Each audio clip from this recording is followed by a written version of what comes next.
Well, this was just delightful to find out. It's no secret of a description to say that Pixar's Elio's production was a complete nightmare. And while all sorts of extrapolations could maybe be made on the studio after the lows of their biggest heights in recent years of Inside Out 2, it turns out as things are starting to come out of the woodworks, it's way worse when a Pixar movie does badly. And from what I've come to learn, I'm just really disappointed in Pixar right now. So Elio continues to stumble at the box office, right? Not as much as Megan 2.0, which opened in 4th after Elio in its 2nd weekend. So that's one thing, you know you've failed when you can't even exceed Elio in its 2nd weekend. But whilst with Elio, I didn't really like it, it is a shame to see an original Pixar movie flopping at a time where they're evidently under a lot of pressure to do more sequels. You don't get a Coco 2 out of nowhere. And it's a shame that ultimately this wasn't a proper Pixar knockout when it came to the quality of the damn movie they made. And now we're starting to hear a little bit about why that may just be the case. And it's a bit more of a bigger rumbling than the cancelled Newt project, for example. Though there is a semblance of cancellations in there,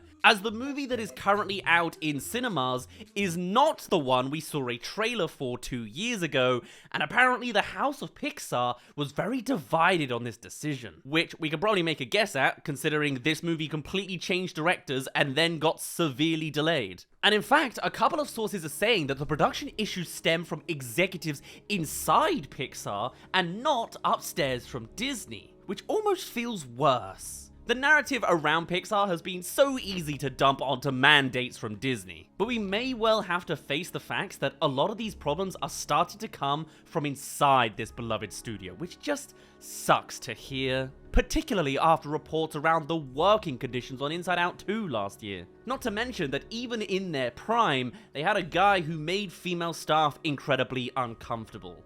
Which makes you realize that Pixar have historically had workplace issues throughout, including the early days. But before we get too speculative, what's actually been reported? Well, first off, we're not talking about a rumor here.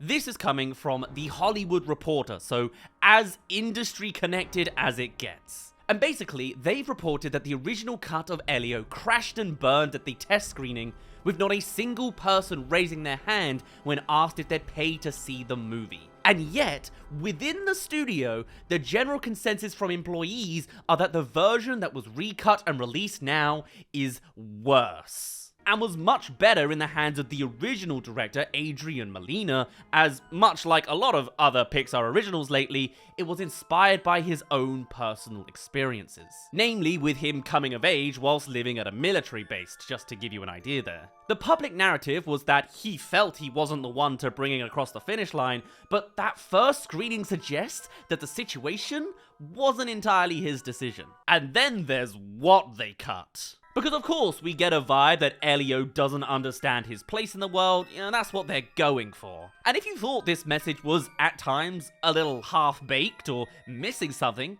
that's because, well, it was. Because Molina's original intentions were for Elio, much like himself in real life, to be a much more queer-coded character.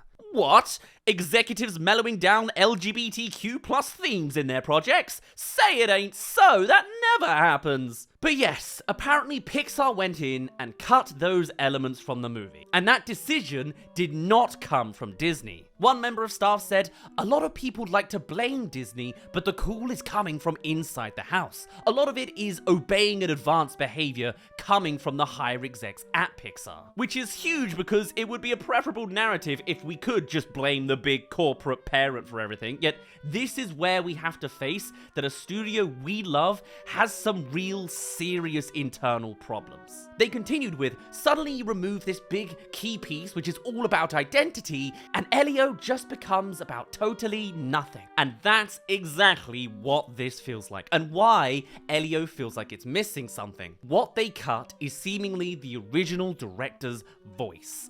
They cut him out of his own story. The queer themes were cut entirely, along with scenes like photos in Elio's room involving a male crush. They were thorough, to the extent that they cut a really wholesome sounding scene where Elio collected trash on the beach and turned them into homemade clothes, where the movie's team would refer to Elio showing this off to a hermit as his trashin' show. However, in that scene, he was wearing a pink tank top. So they cut it. And allegedly, there was even one note in the recut to make Elio more masculine. Wow. And the general feel from staff who came forward is that this impacted Elio as an interesting character. Another staff member said, Elio was just so cute and so fun and had so much personality, and now he feels much more generic to me. And having seen the movie, yeah, that really checks out. I just smell a massive Inside Out 2 case here, as well as a win or lose situation. This has not been a pretty period for Pixar as a company. And apparently, because screw everything at this point, there's even whispers that Hoppers has received notes to tone down its environmentalist themes. And like, this really bums me out, man. I'm surprised to hear that they let Elemental out of the bag at this point. It's one thing having a studio that doesn't tell enough of these stories. Actively making the choices to cut these themes out of a movie is a whole other matter. The house of Pixar is currently problematic and divided. Pixar assistant editor Sarah Ligatich, who provided feedback during Elio production as a member of the company's internal LGBTQ group Pix Pride, said that a number of creators working on the film even stepped down after the directors shared their new cut of the revised film. Hello there, you made it to the halfway mark of this video. Come subscribe if you haven't already. Alright, thank you. She said how the exodus of talent after that cut was really indicative of how unhappy a lot of people were that they changed and destroyed this beautiful work. This was not a cheap pray the gay away either. The change in direction cost in total between $150 and $200 million. Just to put the $76 million worldwide total they made back into context there. And it didn't stop there, as apparently they couldn't talk about anything in this movie. Another staff member said, that director was told you can't have divorce in this movie, which is so wild. Yeah, you could say that again. I mean, as we know, Elio's previous mum had been retitled as his aunt. No longer being voiced by America Ferrera either, after she'd initially taken to the stage at D23 when this thing was first announced 100 bloody years ago. We went from America Ferrera as Elio's mum Olga to Zoe Saldana voicing the same character design as Elio's aunt, Olga. They went about fulfilling their more relatable stories mission statement by toning down the queer themes and then reworking his parentage in a way everyone can relate to. Sure, a lot of people will identify with that, but the point is the same applies to what they cut. And even those people who can relate to that arrangement, I'm sure a story that was authentically tailored to that situation from the get-go would be much better than one where they just added it halfway through. And this wasn't as much a scheduling conflict as initially suggested. As The Hollywood Reporter said, their sources suggest that Ferrara had already recorded dialogue for the film. And in fact, her decision to exit was directly connected to Molina's departure. Apparently, being called back to re-record lines due to script changes likely took its toll. And one Pixar artist stated, America was upset that there was no longer Latina representation in the leadership. So, yeah, it's not good. It sounds like Pixar needs some fundamental reforms and fast, because clearly it's not working for them either. And with this report, they can't hide all their platforms behind the Disney curtain anymore. We know they sabotaged a bunch of movies with Disney Plus and all that. That's cool, but also, listen to your damn staff, Pixar. We're 3 for 3 between this, Win or Lose, and Inside Out 2 on the production issues. What's happened, man? And all 3 had LGBTQ plus themes toned down as well. As someone who has a lot of love for these films, hearing this kind of mess behind the scenes is really disappointing. Pixar built their success on letting the authentic stories of their directors through, not cutting up on movies like they clearly have with Elio. And taking a character that clearly had so much more personality to them and just shaving them down and chucking them out is just so disingenuous. And sure, Toy Story 2 was saved by a factory reset and that worked, technically, but that's not exactly the story here.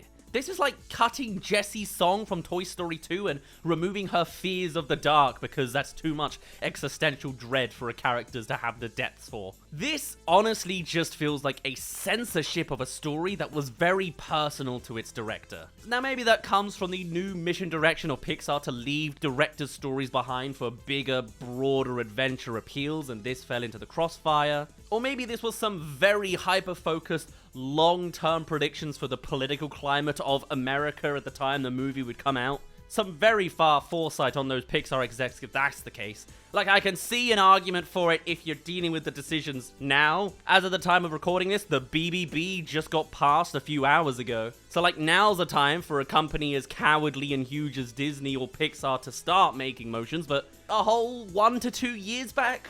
I don't think so. And I, for one, would love to see that original cut, as even if it's still not perfect, at least I'm watching the authentic version that this was supposed to be. Screw the test screenings, man. I'd rather see something with real, genuine heart in it. And it's so wild as well, because it very much has the optics of the reasons I love Pixar's Elemental was seemingly just removed from this movie. And they're just a couple years apart. It's at times like these you can really see which companies are willing to just bend and kneel and bury themselves in the sand. And burying is probably more accurate because the numbers are not picking up. And hey, if Hoppers is already doomed from this early on, I'll look elsewhere for the top tier animation quality work these days, like Sony or something. After all, K-pop Demon Hunters released the same day as Elio, and it's night and day on one of the biggest recent successes and one of the lowest. And that movie too, doing a lot of great progressive things, whether it be allowing women to look ugly instead of perfectly beautiful all the time, or showcasing all sorts of male fans clearly not being the embodiment of masculinity, because they're all human all the same. I, for one, will certainly be looking around for the future notes that could be Pixar's cancelled Elio. Oh, I'd love that. But otherwise, with everything else combined, I think this is severely gonna dent the reputation I see in my head for Pixar as a studio. It was overworking drama last year, and this year it's so much worse. But hey, at least they're looking to bake up a bunch of presumably vanilla sequels that have absolutely nothing to say. Turns out, Pixar's Elio was sabotaged all along. For now though, I'd best end it off there. My name's been Daz, thank you very much for reaching the end of this video. Do let me know if you hear any murmurings of the original version of Elio. I genuinely want to start keeping my eye out for it over the next 2 years. And I shall see you all in a little bit. Cheerio!